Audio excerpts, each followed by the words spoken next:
हाँ ठीक है, ये समझ आ गया।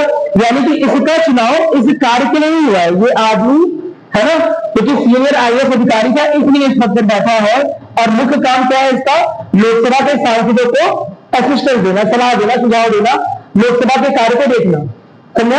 ठीक इसी तरह से राज्यसभा का आदमी भी इस वजह से नहीं बैठा था। राज्यसभा का भाई राष्ट्रपति का चुनाव हो कितने साल में एक बार होता है? 5 साल में। उनका कार्यकाल 5 साल का होता है। तो अब क्या केवल 5 साल के एक कार्य के लिए से चुना जाएगा यहाँ पर? इसका पूरे नहीं, इसका काम कुछ और है ना। लेकिन जरूरत आने पर राष्ट्रपति तक के चुनाव में भी है अहम भूमिका निभा रहा है, कोई दिक्कत नहीं है ना। तो ऐसे अधिकारी को बोलते हैं एक्स ऑफिशियो। क्या बोलते हैं? Ex officio. हिंदी में बोलते हैं पदेन अधिकारी। इस पद पर बना रहने की वजह से ऐसा कर पा रहे हैं।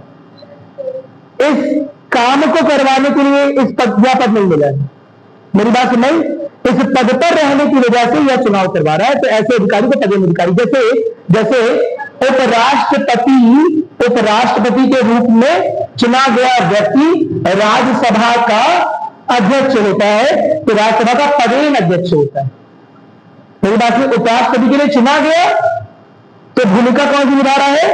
राज्यसभा के अध्यक्ष। क्या मेरी बात सुनने आ गई? कोई दिक्कत नहीं है ना। तो उस पद पे जो चुना गया अधिकारी है वो यह भूमिका भी निभाता है। क्या मेरी बात क्लियर है? ठीक इसी तरह से इस पद पर जो अधिकारी है वह राष्ट्रपति के चुनाव के लिए पदेन अधिकारी है। नोट करोगे? लिखो, यह रिटर्निंग अधिकारी, यह रिटर्निंग अधिकारी, यह रिटर्निंग अधिकारी राष्ट्रपति एवं उपराष्ट्रपति चुनाव के लिए, राष्ट्रपति एवं उपराष्ट्रपति चुनाव के लिए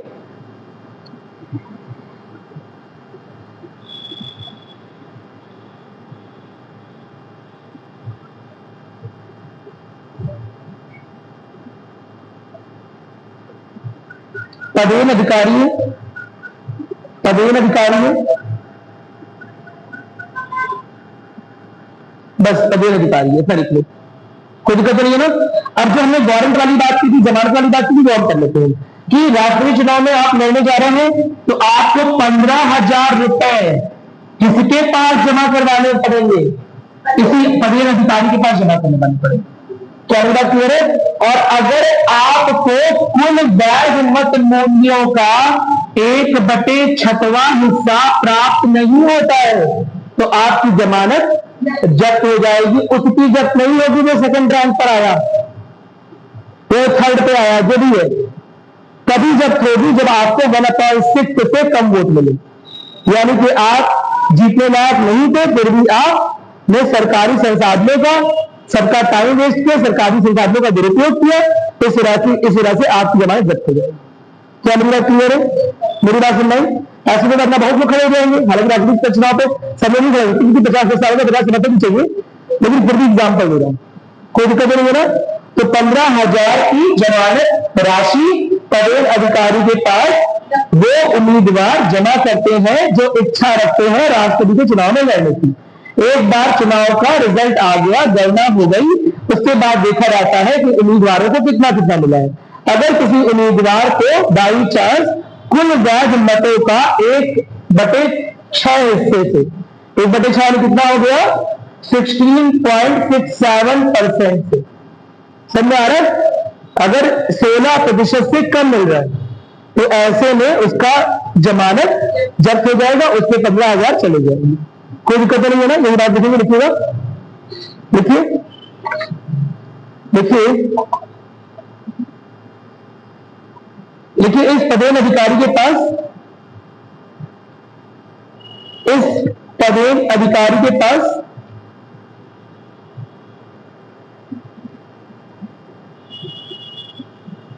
राष्ट्रपति पद के उम्मीदवार 15,000 रुपए की जमानत जमा करते हैं।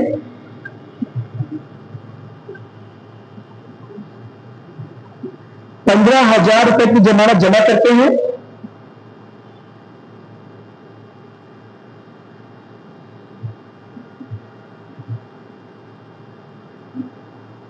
15,000 रुपए की जमानत जमा करते हैं, और यदि कोई उम्मीदवार कुल वैध मतों का, जब मैं मत बोल रहा हूं, सुनो, राष्ट्रपति चुनाव में मैं मत बोल रहा हूं, तुम्हें क्या सुनाई देना चाहिए? मत बोलिए। समझा?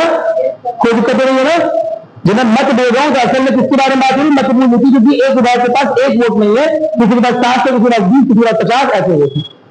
मेरी बात समझ आ गई? ठीक है। तो कुल वैध मतों का या कुल वैध मत मूल्यों का,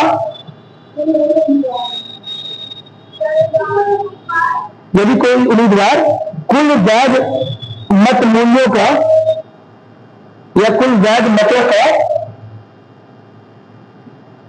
1/6वां हिस्सा, 1/6, 1/6, 1/6वां हिस्सा, ब्रैकेट में लिख लो 16.67, 16.67% हिस्सा पाने में, प्राप्त करने में असमर्थ रहता है,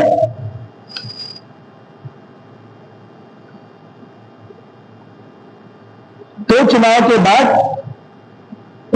बाद उसकी जमानत राशि वापस नहीं मिलती है।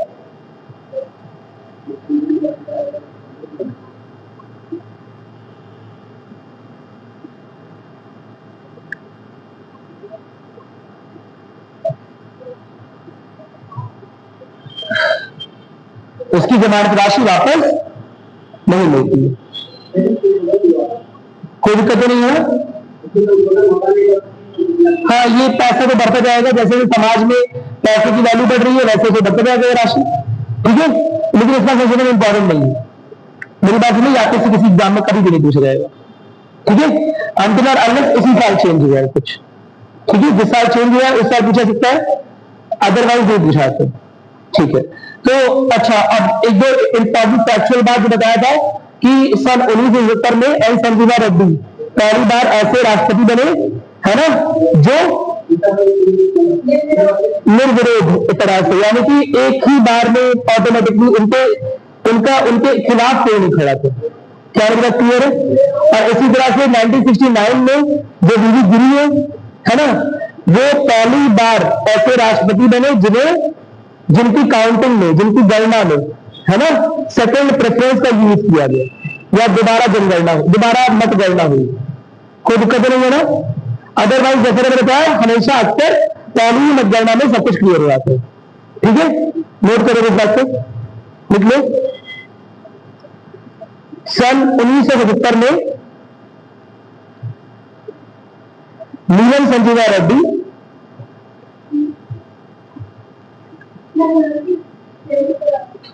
1977 है ना, 1977 में नीलम संजीवा रेड्डी निर्विरोध राष्ट्रपति पद पर चुने गए,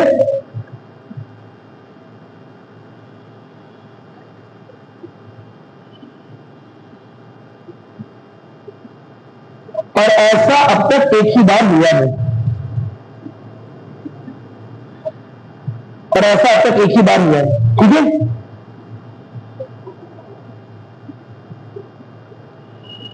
स्टार बना के लिख लो।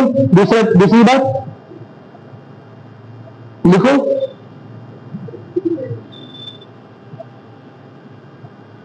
वीवी गिरी, दूसरा पॉइंट देखो, वीवी गिरी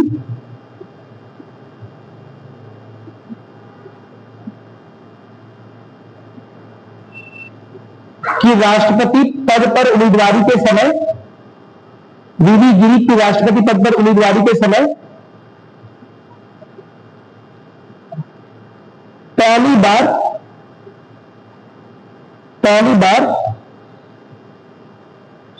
दूसरी गणना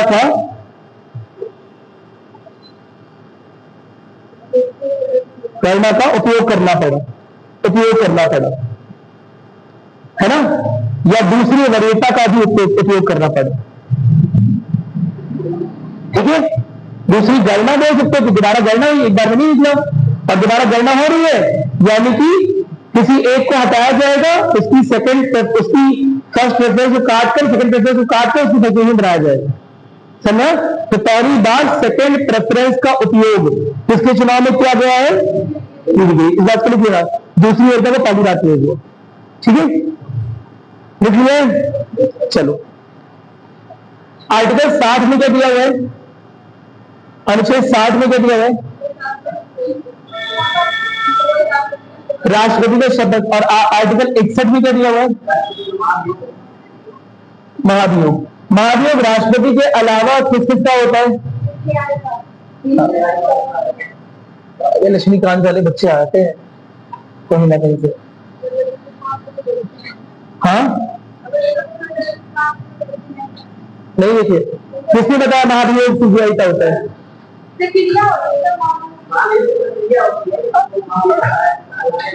हाँ, महाभियोग की प्रक्रिया जैसी प्रक्रिया होती है, लेकिन महाभियोग नहीं कहलाते हैं। बहुत सारे लोग यूट्यूब पर और जगह जगह पर पढ़ा रहे हैं, समझा कि जिस तरह से राष्ट्रपति कराया जाता है वैसे ही सीबीआई कराता है, वैसे ही बताया जाता है, लेकिन संवैधानिक तौर पर उस प्रक्रिया को महाभियोग नहीं बोलते हैं। मेरी बात समझ? केवल राष्ट्रपति के हटाने की प्रक्रिया को इम्पीचमेंट या महाभियोग बोलते हैं, जिसे अनुच्छेद 61 में महाभियोग के नाम से लिखा हुआ है। क्या मेरी बात क्लियर है? बाकी और भी ऐसे पद हैं जिसमें प्रक्रिया उसी तरह से इस्तेमाल करते हैं, वही प्रक्रिया इस्तेमाल होती है, लेकिन फिर भी उसे हम महाभियोग नहीं बोलते। मेरी बात समझ? कोई दिक्कत नहीं। अगर किसी किताब में लिखा हुआ है तो गलत लिखा हुआ है, बहुत सिंपल सी बात, क्योंकि संविधान में लिखा हुआ है, संविधान के अनुसार पढ़ना है, ठीक है? मेरी बात समझ? संविधान में महाभियोग पद का उपयोग केवल महाभियोग पद, समझ गया ना? कर्म का उपयोग केवल एक जगह पर हुआ है, राष्ट्रपति के हटाने के लिए, समझ आ रहा है? बाकी जगह नहीं हुआ है।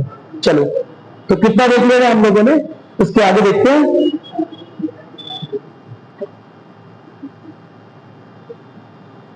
ठीक है, अनुच्छेद 56 के बारे में कुछ लिखा हुआ है कि 5 साल कार्यकाल की वाली बात कुछ नहीं है, लिखिए शॉर्ट में लिखा हुआ है। अनुच्छेद 56 में नहीं लिखा है शायद, क्योंकि यहां पर लिखा था। लिखो छोटा सा, एक शॉर्ट में लिखिए, छोटा सा देखो। अनुच्छेद 56 में राष्ट्रपति के कार्यकाल लिखा है, ठीक है? तो ये अनुच्छेद 12 में लिखा है, नहीं लिखा है, अनुच्छेद 56 लिख लो यहाँ पर। राष्ट्रपति के कार्यकाल के बारे में अनुच्छेद 56 में लिखा हुआ है, ठीक है?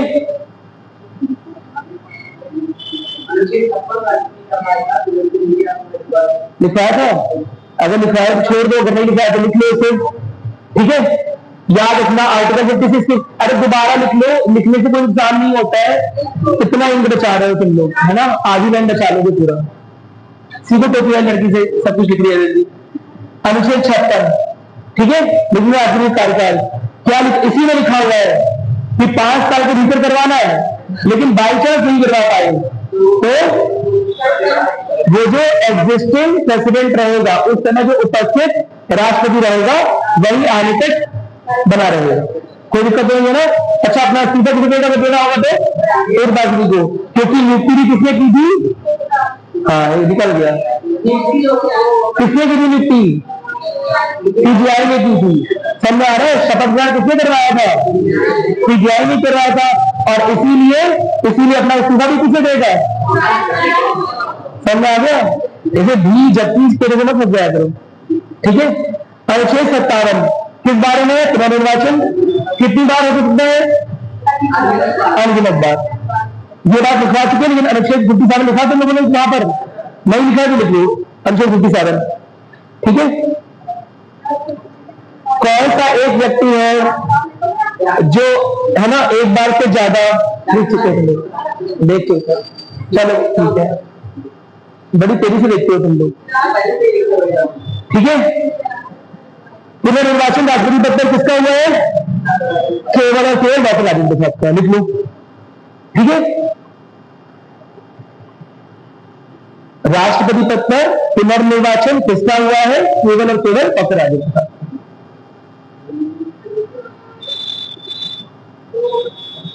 दो बार लिख लो, कोई बात नहीं, कोई नुकसान नहीं है लिखने में। अच्छा, कोई बात नहीं। अनुच्छेद 58 में क्या लिखा हुआ है? योग्यता लिखी हुई है। योग्यता में पता है, भारतीय नागरिक 35 वर्ष, लोकसभा जितने बराबर सदस्य होना चाहिए, ये सब हम पढ़ चुके हैं ना, कोई दिक्कत नहीं है ना। चलो ठीक है। इसके अलावा लाभ का पद देख लिया हम लोगों ने अच्छे से देखिए, लाभ का पद लिखवा भी दिया है। ठीक है, ठीक है। अनुच्छेद 59 पद की शर्तें संशोधित नहीं रहेगा, तो बात होगी ना कि अगर है बाई चांस तो ऑटोमेटिकली मान लिया जाएगा कि उसका इस्तीफा हो गया है अगर वो राष्ट्रपति पद पर चला जाता है। मेरी बात समझ? तो अनुच्छेद 59 में अन्य लाभ का पद नहीं रखेगा तो हो ही गया। वेतन संसद निर्धारित करेगी, जैसे बाकी सरकार भी निर्धारण करती है वैसे निर्धारण करेगी। मेरी बात समझ? कोई दिक्कत नहीं है ना? ठीक है। तो पद की शर्तें यहां पर लिखी हुई है, अनुच्छेद 59 लिखो, पद की शर्तें अनुच्छेद 59, अनुच्छेद 59 में लिखी है पद की शर्तें। ठीक है, याद रहेगा। पद की शर्तों में क्या क्या है? सांसद नहीं होगा, है ना। लाभ का पद तो पढ़ चुके हम लोग, अलग लिखने की जरूरत नहीं है। लेकिन याद रखना, वेतन कौन निर्धारित करता है? सबकी भी संसद करती है, तो संसद करेगी, कोई दिक्कत नहीं है ना। हाँ बताओ। नहीं कर सकती है। हाँ, इस बारे में भी पढ़ेंगे जब, और इससे डीप जाएंगे तो इस बारे में पढ़ेंगे अभी।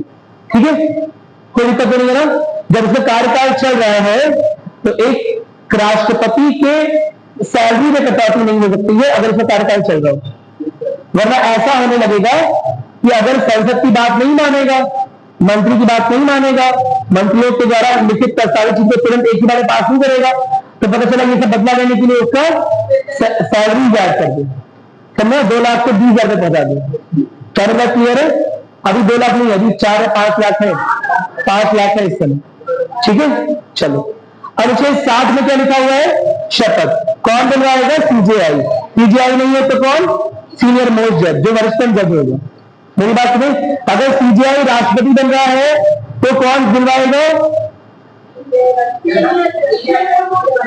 अगर सीजेआई राष्ट्रपति बनना जा रहा है, क्योंकि राष्ट्रपति और उपराष्ट्रपति की प्लेन क्रैश में मृत्यु हो गई है, तो शपथ कौन दिलवाएगा? अगला सीनियर जज, यानी कि अगला सीजेआई बनने वाला कौन होगा? यही आदमी होगा, समझा? वही आदमी जो अगला सीजेआई बनने वाला है वही सीनियर मोस्ट जज है। मेरी बात सुन रहे? वरिष्ठतम जज को ही हम सीजेआई बनाते हैं। ठीक है, ये परंपरा है, कहीं लिखा नहीं हुआ। ठीक है, कहां पर लिखा हुआ है कि जो सीनियर मोस्ट जज होगा उसी को सीजेआई बनाएंगे? किस आर्टिकल में, किस अनुच्छेद में? कहीं नहीं लिखा हुआ है। ये एक संवैधानिक परंपरा, किसी अनुच्छेद में लिखा नहीं है। मेरी बात सुनना आ गई? कोई दिक्कत नहीं है ना? ठीक है। क्या चीज? शपथ दिलाने वाली बात लिखी हुई है ना, ये बोलना लिखा है कि सीनियर मोस्ट जज ही अगला सीजीआई बनेगा। ये बात नहीं लिखी हुई है कि सीनियर मोस्ट जज ही अगला सीजीआई बनेगा। समझे? मेरी बात सुनने आ गई? चलो ठीक है। शपथ किस चीज के लेगा? अनुच्छेद 60 में शपथ लेगा संविधान को संरक्षित रखने की, उसे सुरक्षा प्रदान करने की और उसकी प्रतिरक्षा करने। मेरी बात में लिखो, लिखो इस बात को लिखो। अनुच्छेद 60 के अनुसार, अनुच्छेद 60 के अनुसार, अनुच्छेद 60 के अनुसार राष्ट्रपति संविधान को संरक्षित, संविधान को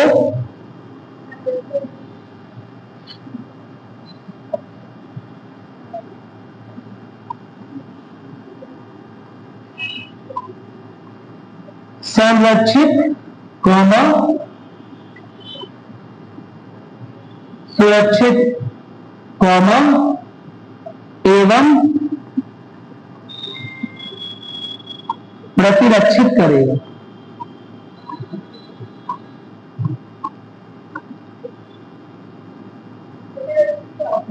डिफेंड करेगा। समझ आ रहा है? संविधान को बनाए रख, संविधान की गरिमा को बनाए रखेगा। समझ आ रहा है? ये देखो संविधान के अनुसार काम हो रहा है कि नहीं हो रहा है। अगर संविधान के अनुसार काम नहीं हो रहा होगा तो केंद्र सरकार को डांट लगा सकता है, राज्य सरकार को डांट लगा सकता है। ये क्या कर रहे हैं?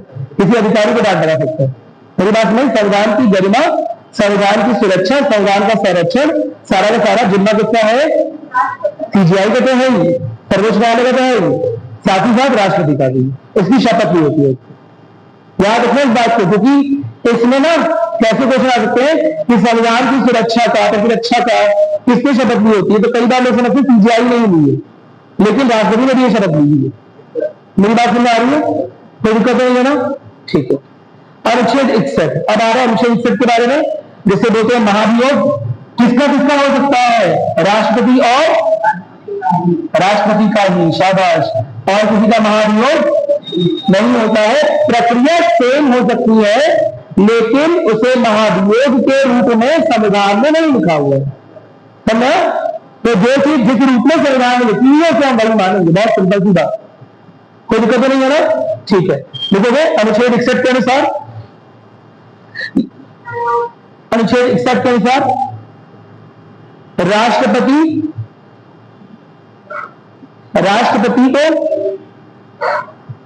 राष्ट्रपति को पदच्युत करने के लिए, पद से हटाने के लिए, पद से ना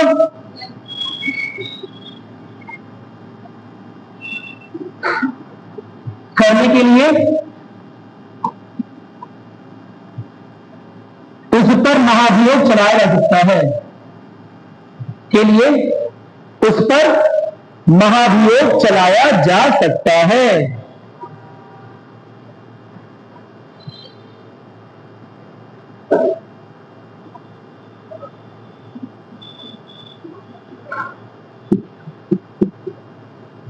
समझ आ रहे हैं? महाभियोग टर्म कहां पर है? कौन से अनुच्छेद में? 61 के पहले कहां पर है? एक जगह है राष्ट्रपति वाले में भी, 56(1)(b। सबसे पहले महाभियोग टर्म यहां यूज हुआ है, और उसके बाद महाभियोग की प्रक्रिया कहां दी हुई है? अनुच्छेद 61 पे दी है। मेरी बात सुनाई? क्या बताना आ जाती है? हाँ नहीं, बहुत ऐसी बात नहीं बनाना। लिखोगे? समझा? लिखोगे? लिखो अनुच्छेद 56(1)(b) में पहली बार महाभियोग पद का इस्तेमाल हुआ है, महाभियोग शब्द का इस्तेमाल हुआ है।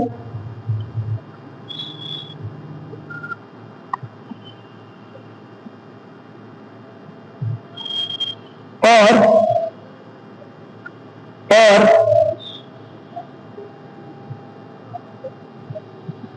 इस प्रक्रिया की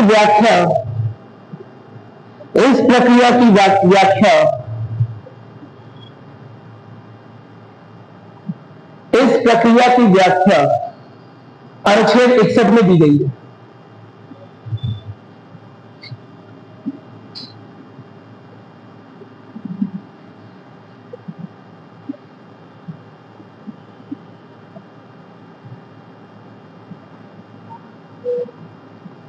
महाभियोग, अभियोग नहीं, अभियोग यानी केस, महाभियोग यानी कि बड़ा केस। समझ आ रहा है? ठीक है बात? जैसे देवों के देव, ऐसे अभियोगों का अभियोग, महाभियोग। समझ आ रहा है? कैसा एक्शन है ये? आप ही क्या लगता है? क्या ये कार्यपालिक क्रिया है, कार्यपालिक शक्ति से आ रही है, या एक विधायी प्रक्रिया है? क्या एक कार्यपालिक प्रक्रिया है या विधायी प्रक्रिया है?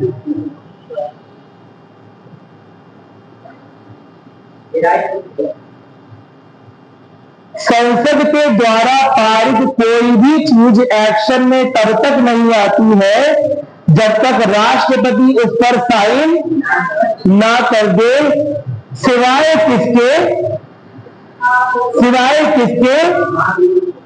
महाभियोग के। अरे बोलो, मेरी बात सुनना आ रही है? महाभियोग को साइन कराएंगे अगर आप पूरी का। महाभियोग एक प्रस्ताव है जिसे संसद के दोनों सदनों ने मान लिया कि यह राष्ट्रपति गलत है, इसने संवैधानिक उल्लंघना की है, इसने संवैधानिक जो भी चीजें लिखी हुई है उसका उल्लंघन किया हुआ है ना? लोकसभा राज्यसभा ने दोनों ने पास कर दिया, तो क्या राष्ट्रपति के साइन के बाद राष्ट्रपति रिजाइन देगा? बोलेगा नहीं साइन करके जाओ, तब क्या कर लोगे? मेरी बात सुनाई? तो अब सोच के बताओ, यह महाभियोग का कार्यक्रम जो कि असल में संसद में चल रहा है या संसद के पार्टी के जैसे निकल रहा है, दोनों सदन भाग होते लिखा हुआ है, कैसा है, विधायी या कार्यपालिक? कोई भी एक्शन क्या होता है, क्रियान्वयन क्या होता है, कार्यपालिक ना? मेरी बात सुनाई? लेकिन ये क्या कार्यपालिक शक्तियों का अंतिम स्रोत कौन है? राष्ट्रपति। तो क्या राष्ट्रपति अपना हाथ अपना गला खुद ही काट लेगा? नहीं। इसीलिए महाभियोग की प्रक्रिया को क्या माना जाता है? रिहाई प्रक्रिया। मेरी बात समझ?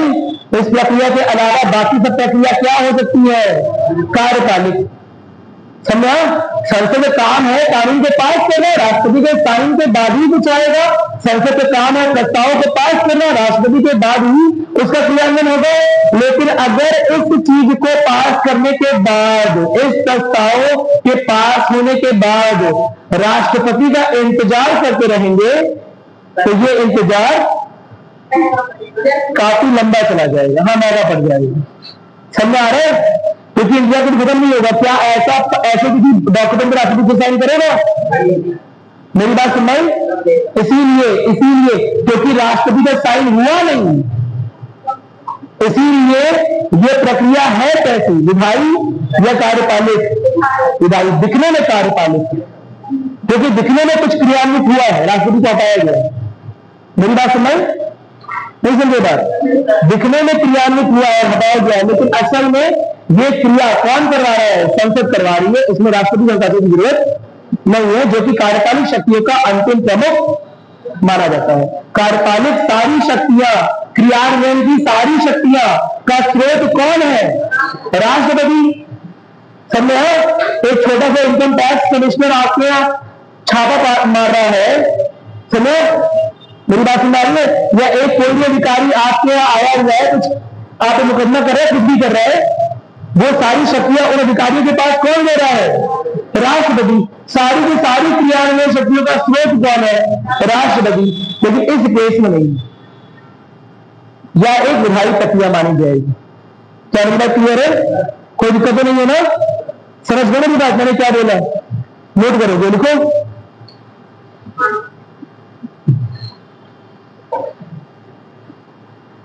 लिखो, महाभियोग का प्रस्ताव सदन में लाना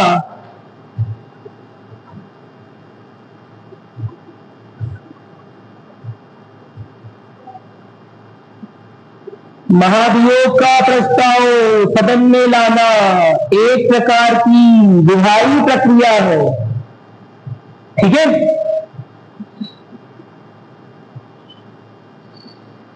मैंने क्या बताया था? कोई विधेयक जब सदन में ला रही है, जब कोई विधेयक सदन में ला रही है तो वो विधेयक का प्रस्ताव लाना, अरे भाई समझ आ रहा है? जब कोई विधेयक सदन में आ रहा है तो उस विधेयक को सदन में लाना कौन सी प्रक्रिया है? विधायी या कार्यपालिक?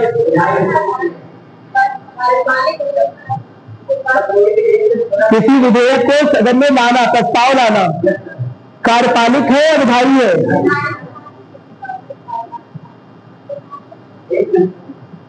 ये क्लास में हो चुका है, मुझे गुस्सा आ रही है। मैं बताया था ना, मंत्रिपरिषद के मंत्री द्वारा सामान्य तौर पर कोई प्रस्ताव लाया जाएगा। मेरी बात सुनाई? सदन में जो डिस्कशन है वो विधायी शक्ति है। सदन में जो डिस्कशन है ना, ये संशोधित कर दो, वो चेंज कर दो, वो बदल दो, ये कर देंगे, वो कर देंगे, राजनीति बैन कर रहे हैं, ये कर रहे हैं, वो कर रहे हैं, ये सब विधायी प्रक्रिया है। सदन में प्रस्ताव लाना क्या है? कार्यपालिक शक्ति है। मेरी बात सुन रही? कोई दिक्कत नहीं है ना? सदन में कोई प्रस्ताव लाना, कोई विधेयक लाना एक कार्यपालिक शक्ति है। उसका उदाहरण है, लिखवाया भी इस बात को, रिवाइज नहीं करते। लेकिन सदन में महाभियोग का प्रस्ताव लाना ये विधायी शक्ति है। समझ गए मेरी बात? सुनाई? क्यों कार्यपालिक नहीं है? क्योंकि उससे पूछ के थोड़ी ना आया जिसे हटाना है। मेरी बात सुनाई? उससे पूछ के उसके अनुमति से थोड़ा ला रहे हैं, कंट्राडिक्शन हो जाएगा, वो मना कर देगा कि हमने किसी को अनुमति दी ही नहीं। ये लोग कैसे हमारे खिलाफ ले आ रहे हैं? समझ आ रहा है भाई? कार्यपालिक शक्तियों का अंतिम स्रोत राष्ट्रपति है, यानी कि विधेयक को लाना जो कि एक कार्यपालिका का काम होता समय जब वो सदन में पेश किया जा रहा है उस समय भी वो शक्ति कौन दे रहा है? राष्ट्रपति प्रदान कर रहा है मिनिस्टर को। मेरी बात सुन रहे क्या? मंत्री को कि हाँ ठीक है सदन में विधेयक ले आए। समझ आ रहा है? अरे बोलो ठीक है। लेकिन ये महाभियोग का प्रस्ताव लाना कार्यपालिक शक्ति नहीं मानी जाएगी, विधायी प्रक्रिया विधायी शक्ति मानी जाएगी। समझ? इसका मतलब कि एक तरह से आपने उसकी अनुमति जिस आदमी को हटाना है उसकी अनुमति क्यों ना लाओगे? मेरी बात सुन रही है? तो इसी वजह से विधायी प्रक्रिया माना था, विधायी शक्ति माना था। कोई दिक्कत नहीं है ना? याद रहेगा? चलो ये बहुत इंपॉर्टेंट है। लिखो सब कुछ इंपॉर्टेंट लिखिए। लिखो क्या लिखा तुमने? लिखे अभी तक एक प्रकार की विधायी प्रक्रिया है, जबकि किसी सामान्य विधेयक को सदन में लाना या प्रस्तावित करना, जबकि किसी अन्य विधेयक को सदन में प्रस्तावित करना, सामान्य अन्य लिख लो, जबकि किसी अन्य, समझ ना, विधेयक को सदन में प्रस्तावित करना एक प्रकार की कार्यपालिक प्रक्रिया है।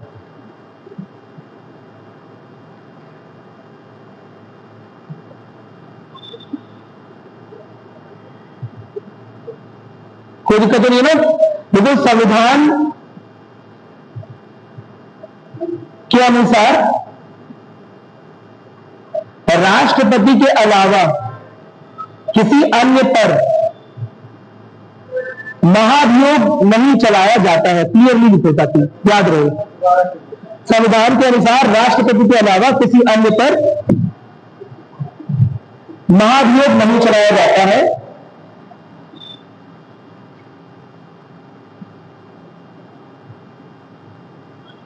हालांकि कुछ अन्य संवैधानिक पदों के लिए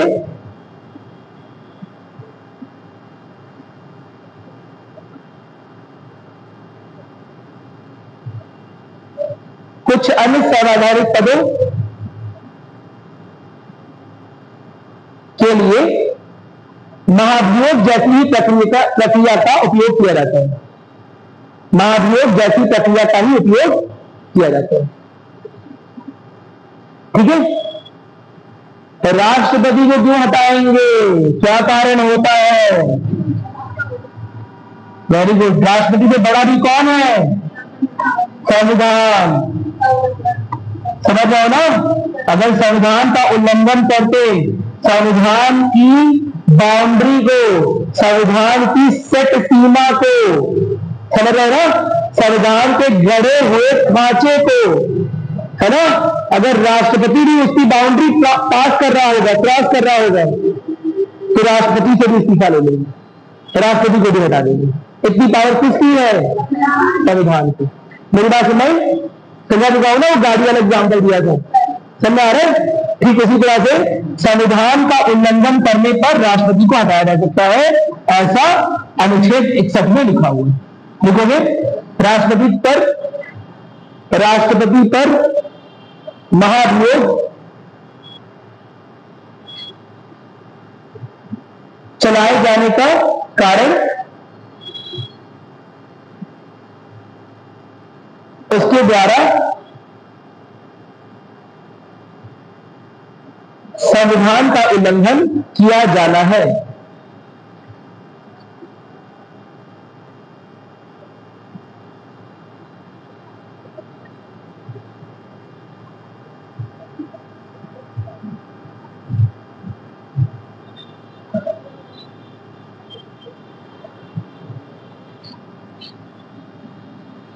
अब जल्दी से नीति जी बताएंगी संविधान का उल्लंघन किसे बोलते हैं।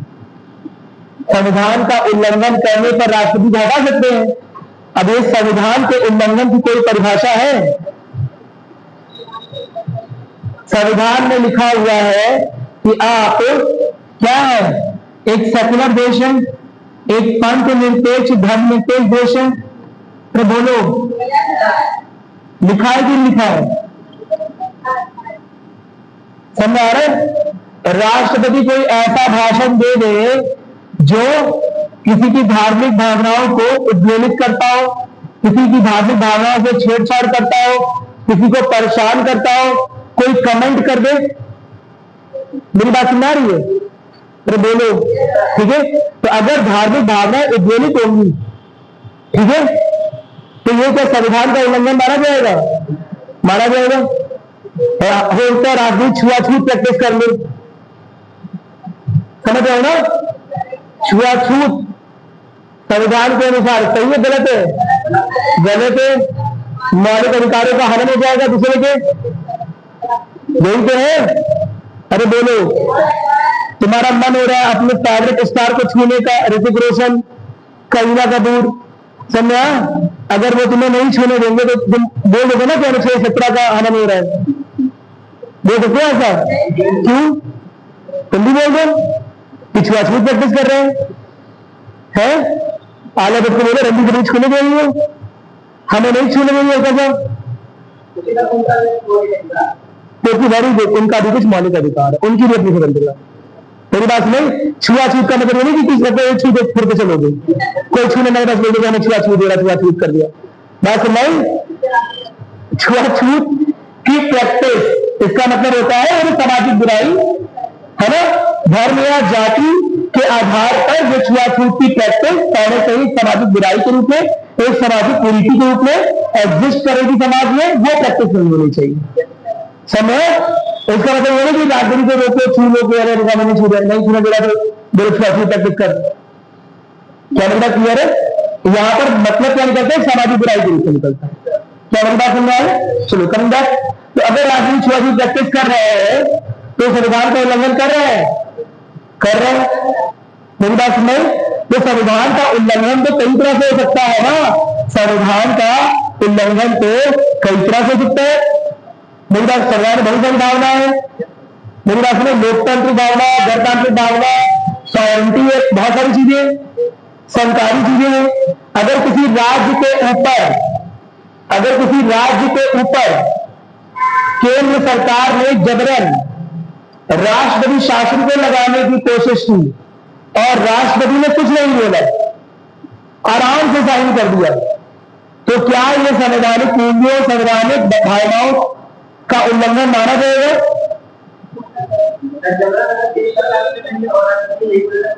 माना जाएगा। क्यों माना जाएगा? क्योंकि उसके चुनाव में दोनों थे, याद आ रहे हैं?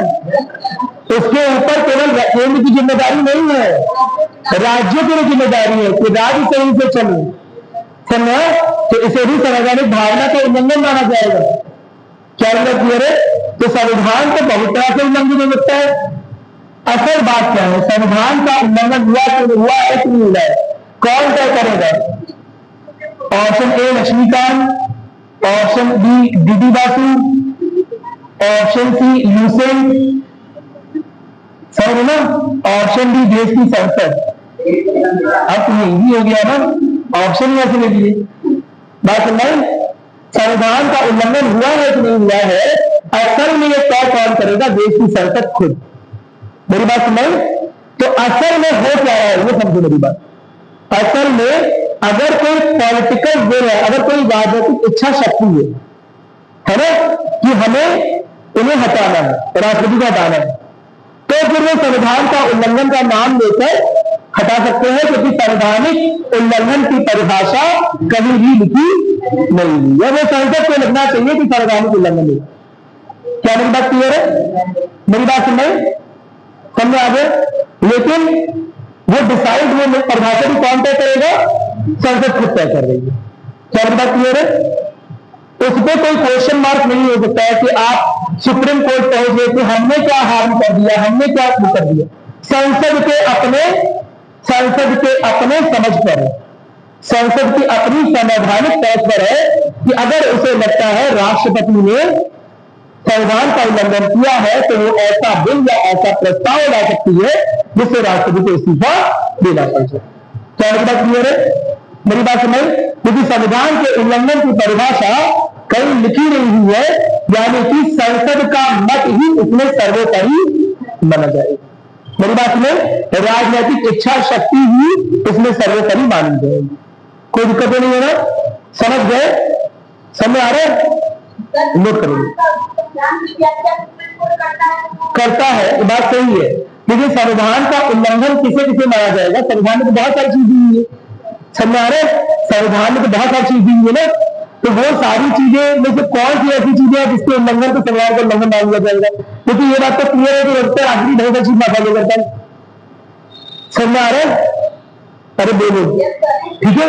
और बार बार इस्तीफा लेते रहेंगे तो फिर देश कैसे चलेगा? तब भी खाली नहीं होना चाहिए, ये सभी बातें।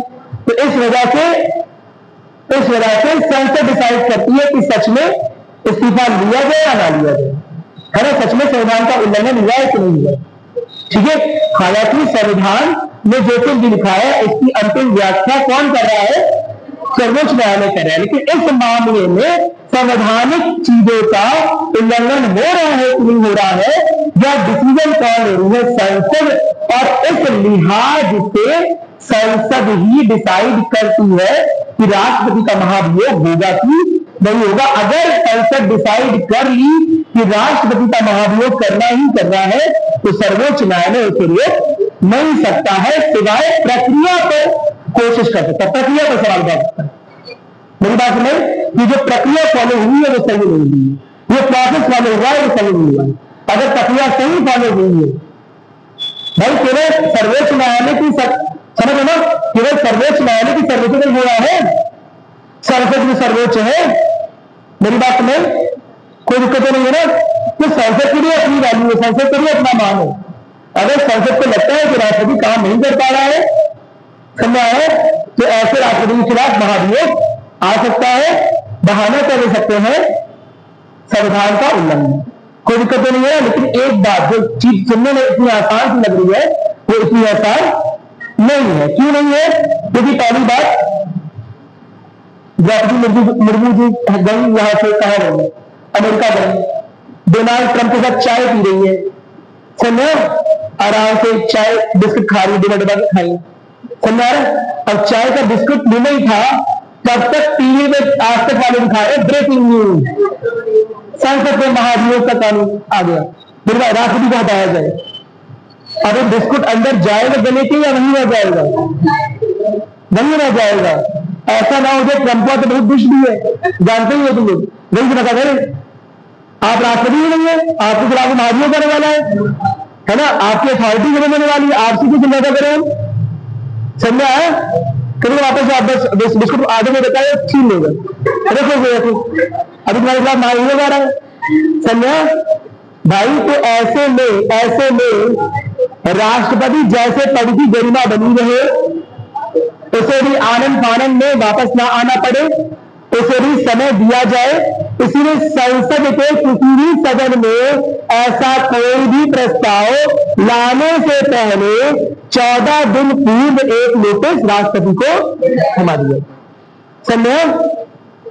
ऐसा नहीं कि राष्ट्रपति कहीं करे तुमने यहाँ पर इसके खिलाफ महाभियोग ले आए, समझे? पहले 14 दिन पहले नोटिस दी जाएगी ताकि वो भी अपनी तैयारी कर ले, समझे? कोई दिक्कत नहीं है ना? हाँ बताओ। अभी रुक जाओ, अभी तो शुरू हो रहा है, जब ये पार्ट खत्म हो जाए और उसके बाद भी कुछ रह जाए, है ना, तो क्वेश्चन पूछा करो। अभी तो शुरू हो रहा है ना, इतना क्लियर हो गया? ठीक है। अब संसद में भी ये ऐसे में नहीं होगा, विशेष बहुमत चाहिए। क्या लगता क्लियर है? विशेष बहुमत क्या पढ़ चुके हो? तो पढ़े तो हो तुम लोग, सामान्य बहुमत, विशेष बहुमत, विशेष में विशेष बहुमत, सामान्य रूप से 3 प्रकार के बहुमत, प्रभावी बहुमत नहीं, वो सामान्य बहुमत होता है। विशेष बहुमत क्या होता है? 2/3, है ना? 2/3 सांसद जो कि प्रेजेंट और वोटिंग, यानी कि जो उपस्थित है और मतदान में भाग लिए। क्या मेरी बात क्लियर है? इसके साथ ही साथ इसमें एक और चीज की जाती है कि ये जो लोग हैं इनकी संख्या 50% से कम ना हो। 50% सांसद जो प्रेजेंट और वोटिंग है, मेरी बात सुनाई? और 2/3 प्रेजेंट वोटिंग नहीं, 50% कुल सांसद, है ना। ये लोग बहुमत नहीं कराया, अभी बहुमत तो पढ़ाना पड़ेगा फिर। पहले सर बहुमत करा दिया कि नहीं कर रहा है? तो सुन लो, बस जल्दी सुन लो, तुम टाइम हमारे पास है कि नहीं? बता दो, बस सब बहुत अच्छे से हो जाएगा, पूरा खत्म। नोट करना स्टार्ट करो, नोट करना स्टार्ट। कहाँ पूछ रहा है?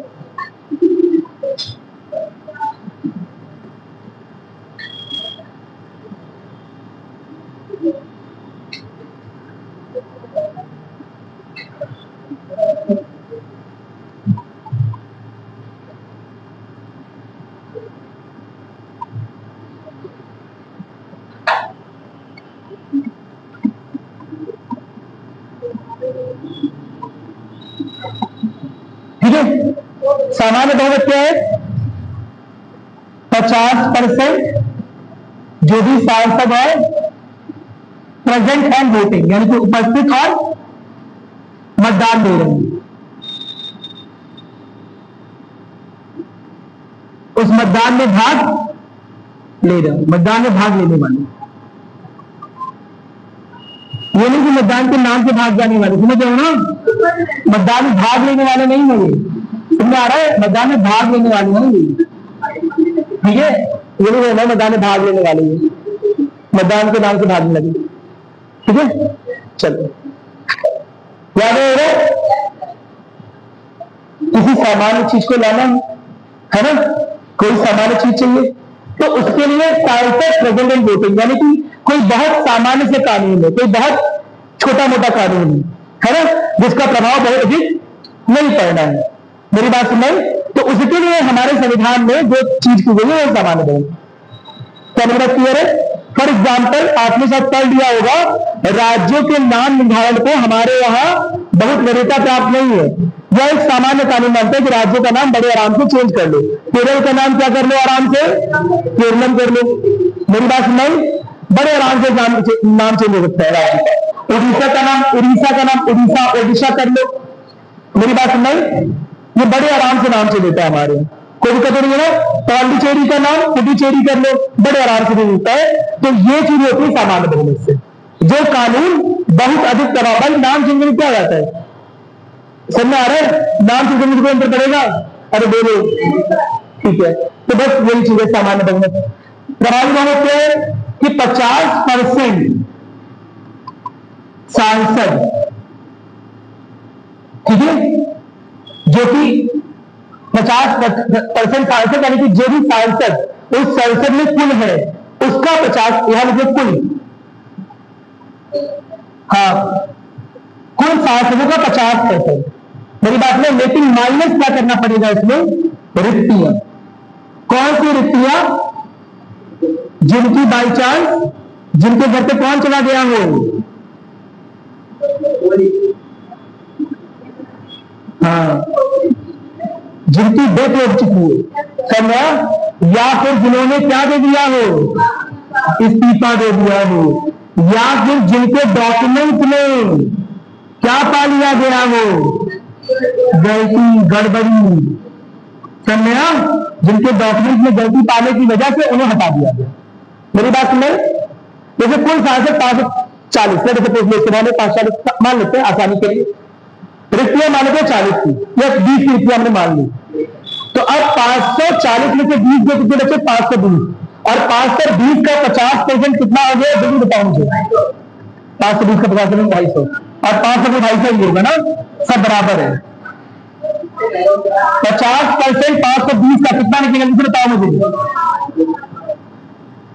लेट अस सपोज 20 रिक्तियां है, ठीक है, और 540 सांसद के 20 रिक्तियां हो गई, तो 520 बचे। 520 का 50% कितना बचना? 260। अब समझो मेरी बात, जल्दी समझो। यहां पर क्या लिखा था? 50% सांसद उपस्थित और मतदान में भाग लेने वाले। अगर 540 सांसद है, मेरी बात समझ, तो रिक्तियां हटाकर कितने होंगे? 520। लेकिन क्या सबके सब उस दिन मतदान में भाग ले रहे होंगे? सबके सब वहां प्रेजेंट होंगे? नहीं होते। 100 क्या प्रेजेंट हो? समझ आ रहा है? अरे बोलो, मेरी बात में, मेरे से 70% नहीं है, तो ये कितना हो गया? 450 और 450 को 50% कितना आ गया? 225। यानी आराम से यह कानून पास हो सकता है। इसमें 225 ही सांसदों का समर्थन चाहिए। तो ऐसे कानून जिनसे असर कम पड़ता है, जिनसे प्रभाव कम पड़ता है, समझ, जो किसी बड़े परिवर्तन को नहीं ला रहे हैं, ये छोटे मोटे परिवर्तन कर रहे हैं। मेरी बात सुनो, जिससे संघीय ढांचा खतरे में ना आ रहा हो, जिससे कोई बड़ा परिवर्तन ना हो रहा हो, वो सारे के सारे कानून 50% बहुमत से देखे आते हैं। हाँ?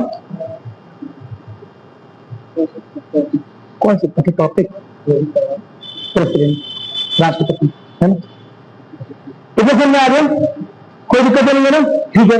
इसके अलावा जो मैंने ये बताया, इसमें कितने आए? लगभग 260, क्योंकि इसमें कुल सांसद जो थे माइनस केवल रिक्तियां ही हैं। भाई कितने लोग? 5, 10 लोग, 20 लोग मैक्सिमम रिक्त हो जाएगा। बाकी अगर एबसेंट है तो उससे कोई मतलब नहीं है। एबसेंट हो तो हो, समझ में आ रहा है? यानी कि यहां पर ज्यादा मांग है, 260 की लगभग मांग है। मैंने एग्जाम्पल करके दिखाया है ये तुम लोग, तभी तो बोला कुल सांसदों की संख्या, एबसेंट हो चाहे ना हो, समझे? उनका 50% दे रहा है। केवल क्या माइनस करना पड़ेगा? रिक्तियां माइनस करनी पड़ेगी। इसमें क्या माइनस किया है? रिक्तियां तो माइनस नहीं, साथ ही साथ जो लोग एबसेंट है, जो लोग उस मतदान में भाग नहीं दे रहे हैं, वो भी माइनस है। समझे? जो लोग उस मतदान में भाग ले रहे हैं उसका 50% सामान्य बहुमत। मेरी बात सुन रही? और दूसरी ओर प्रभावी बहुमत, जो लोग मतदान में प्रेजेंट हो चाहे ना हो, लेकिन सांसद तो है ना, उसका 50% यानी कि प्रभावी बहुमत। अब आराम से बताओ, सामान्य बहुमत पाना आसान होगा, ये प्रभावी बहुमत पाना आसान होगा? सामान्य बहुमत पाना आसान हो जाएगा ना, क्योंकि 225 भी पाना है। हाँ, राष्ट्रपति का निर्वाचन, ठीक है। और प्रभावी बहुमत पाना कठिन होगा, मेरी बात सुन रहे? क्योंकि इसमें उन सांसदों को भी काउंट किया जा रहा है जो एब्सेंट है। सांसद तो है लेकिन उपस्थित नहीं है, तो उसके बेसिस पे 50% निकालेंगे तो ज्यादा नंबर आएगा। मेरी बात सुन रहे? तो प्रभावी बहुमत पाना कठिन हो जाएगा, यानी कि ऐसे कानून जो बड़ा बदलाव ला सकते हैं। मेरी बात सुन रही? वो किससे पास किए जाएंगे? सामान्य प्रभावी से। क्या मेरी बात क्लियर है? अब इसके बाद आता है विशेष बहुमत, जो कि 2 प्रकार का होता है। जल्दी करवाने में अब देखते हैं, अभी देखिए, ठीक है। अभी बहुमत के लिए हमने तो वो खत्म करवाना ना, अभी आएगा, सब जगह आएगा, एक एग्जाम पे सबका आएगा, ठीक है। लेकिन उस समय जब आएगा तो ध्यान रखना, क्योंकि अभी विशेष बहुमत आया था, इसके आने से पढ़ रहे हैं, तो इसी तरह अभी एक प्रभावी बहुमत आएगा, ठीक है, परेशान मत हो।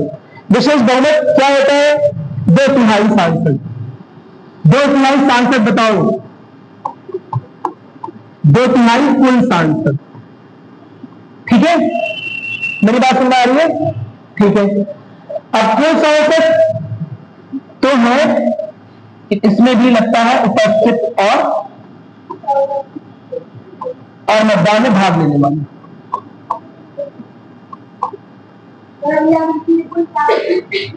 कोई बात नहीं, कोई हटा सकते हैं इसे, भाग लेने वाले, ठीक है। चलो अब देखो एक बार इनसे से 2/3 कुल सांसद हो चाहे ना हो, उपस्थित और मतदान में भाग लेने वाले, लेकिन कितना परसेंट? 2/3 यानी कि 66%। 2/3 यानी कि 50% नहीं, आधे नहीं, 66%। हो सकता है कोई पार्टी जो 50% सीट जीत कर आई हो, है ना, उसके अकेले दम से यह बिल पास ना हो, क्योंकि इसमें कितने सांसदों का वो चाहिए, समर्थन चाहिए? 66%। जबकि 50% अगर सांसदों का समर्थन रहता है तो पार्टी सत्ता में आ जाती है, सत्ता बना लेती है। क्या मेरी बात क्लियर है?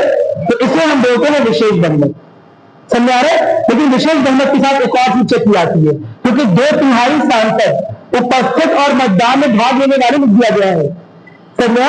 तो अगर उपस्थिति ही कम है, अगर 200 प्रेजेंट है या 100 ही लोग प्रेजेंट है, तो ये नंबर ऑटोमेटिकली कम हो जाएगा।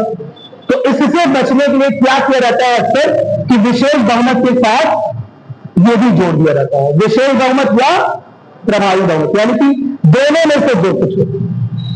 समझ आ रहा है?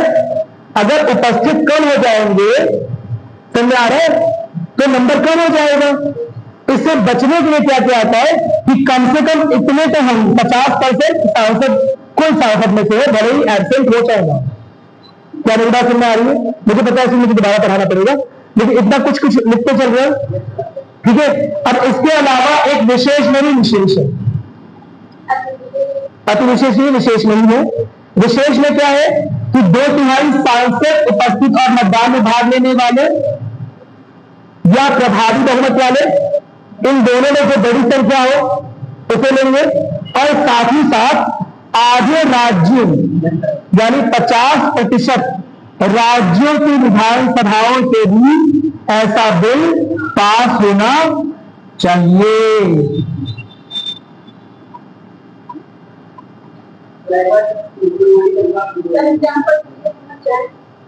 एग्जाम्पल सबसे खतरनाक कौन सा लग रहा है? नीचे वाला सबसे मुश्किल है, समझ? हाँ, सुनो मेरी बात। हमारे देश में संसद परिवर्तन संविधान में ला सकती है, ये बात तुम्हें बताई है ना? यानी कि संविधान में संशोधन करने का अधिकार संसद के पास है। क्या संविधान में संशोधन करके लगातार संसद अपनी शक्तियों को बढ़ा सकती है? कर सकती है। लेकिन अगर लगातार बढ़ाती जाएगी तो क्या संघवादी स्ट्रक्चर, फेडरल स्ट्रक्चर क्या कमजोर नहीं हो जाएगा? क्या राज्य की शक्तियां कम हो सकती है?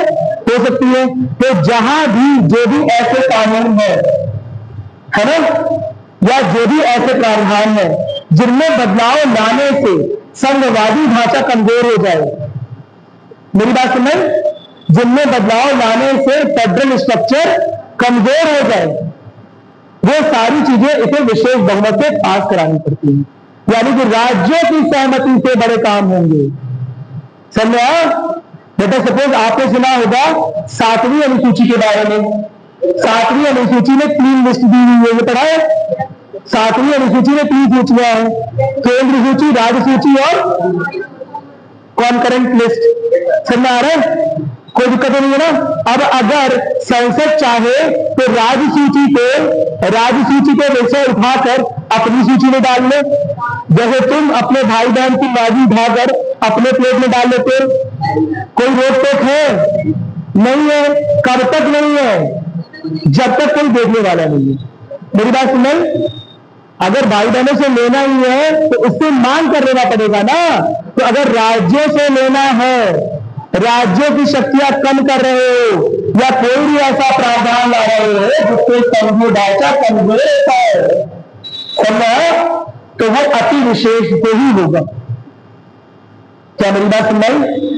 संविधान के ऐसे संशोधन जिसे करने से संघीय व्यवस्था पर, संघीय ढांचे पर किसी भी प्रकार की परेशानी आ सकती है, जिसके करने से ऐसा हो सकता है कि संसद अपनी शक्तियां बढ़ाती जाए और राज्य की शक्तियां कम करती जाए, ऐसा हर एक प्रावधान केवल राज्यों की सहमति से ही होगा।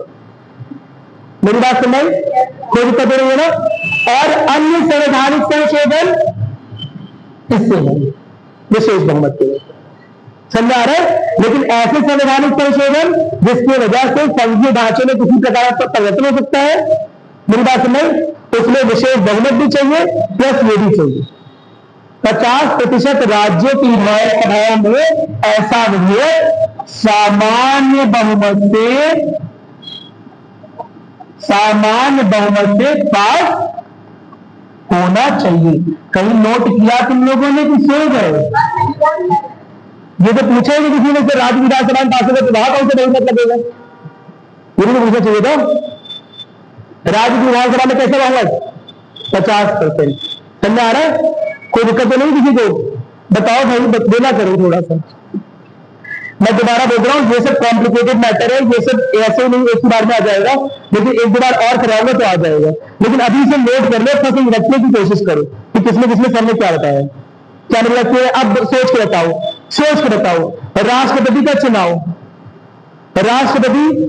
राष्ट्रपति है ना का महाभियोग, आसान प्रक्रिया होनी चाहिए, कठिन प्रक्रिया होनी चाहिए? कठिन प्रक्रिया होनी चाहिए। तो किस तरह का बहुमत होना चाहिए? सामान्य प्रभावी या विशेष? विशेष होना चाहिए, मेरी बात नहीं। लेकिन इतना भी नहीं कि हर एक राज्य के पास जाओ, इसीलिए 2/3 उपस्थित या मतदान में भाग लेने वाले विशेष बहुमत। लेकिन अगर उपस्थिति कम हो गए, सही उपस्थित है, तो उसका 2/3 भी कम हो जाएगा। इसीलिए विशेष बहुमत प्लस प्रभावी बहुमत। समझ आ रहा है?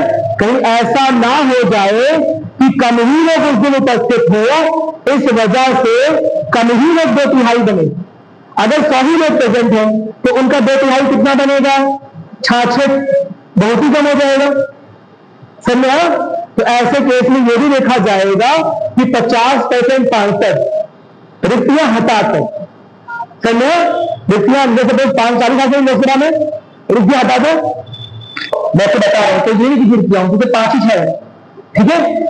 20 रिक्तियां मान रहे हैं हम लोग, 20 रिक्तियां है, 540 के बीच में कितना है? 520, इसका 50% कितना? आगे 260। तो अब 260 ये, लेकिन उस दिन जिस दिन राष्ट्रपति का महाभियोग प्रस्तावित हुआ, उस दिन सभी लोग आए, तो 2/3 कितना हुआ? 66। तो 66 और 260 में क्या ज्यादा है? 260। इसीलिए इतने लोग होने चाहिए। मेरी बात सुनाई? कोई दिक्कत नहीं है ना? दोनों में से जो भी ज्यादा हो, जो भी कम नहीं हो, जो भी ज्यादा हो, ठीक है, उसे ले लिया जाएगा, उसके अनुसार होगा। समझ पाए? समझ पाए? कुछ अंदर गया या 6 बजे घड़ी देख रहा हो कि बस, है ना? एकदम रेडी स्टडी गो आउट में कहा रहता है, जूते उठे छूटे बांधे, 2-4 लोग आराम से जूता चप्पल उतार के बैठे रहते हैं, लेकिन 5:45 बजे से एकदम मोजा से टाइट कर लेते हैं एकदम, तो आपको जाने का घड़ी आ गया है तो बस भागना। कुछ समझ में आ रहा है? हाँ बताओ, सर जी बताओ। इसे क्लियर मैं कल करूंगा, ठीक है? चलो इसे नोट तो कर लिए? हाँ बताओ बताओ, बैठा हुआ बताओ, चलो जो भी क्वेश्चन आ रहा है बताओ। अब ओवर कर रहे हैं, क्लास 6 बज गए, तुम लोगों को लेट हो रहा होगा, गांव से कोई बच्चे